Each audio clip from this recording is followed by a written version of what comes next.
নমস্কার, কেমন আছেন সবাই? মাম্পিস ব্লগে আপনাদের অনেক অনেক স্বাগত জানাই।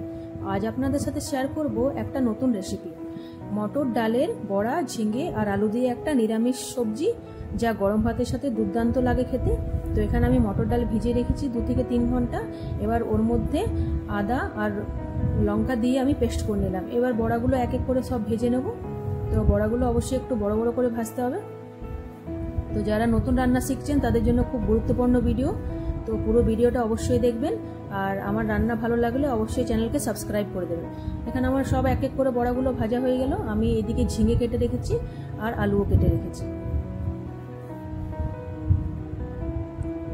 তো ঝিঙে আর আলু আমি ভাজবো। আর এবার পেস্ট করে নেব পোস্ত আর শুকনো লঙ্কা। তো ফোড়নে দিলাম কালো জিরে, শুকনো লঙ্কা। এবার আলুগুলো একটু ভেজে নেব। আলুগুলো ভাজা হয়ে গেলে দিয়ে দেবো ঝিঙে, দুটো একসাথে খুব ভালো করে ভেজে নেব। তারপর দিয়ে দিলাম হলুদ, নুন। এবার সব একসাথে ভালো করে ভেজে নেব। তারপর দিয়ে দেবো জল।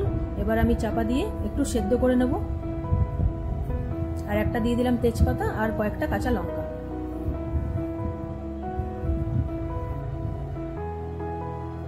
বাড়িতে একবার হলো এই রান্নাটা ট্রাই করবেন। তো এখানে আলু আর ঝিঙে সেদ্ধ হয়ে গেছে। এবার দিয়ে দিলাম পোস্ত বাটা আর একটু নেড়ে তারপর দিয়ে দিলাম যে মটর ডালের বড়াগুলো ভেজে রেখেছিলাম সেগুলো দিয়ে দিলাম। তারপর লাস্টে নামাবার সময় একটু দিয়ে দেবো কাঁচা সর্ষের তেল। তো আজকের ভিডিওটা এখানেই শেষ করছি। দেখা হচ্ছে অন্য কোনো নতুন রেসিপিতে। সবাই ভালো থাকবেন, সুস্থ থাকবেন।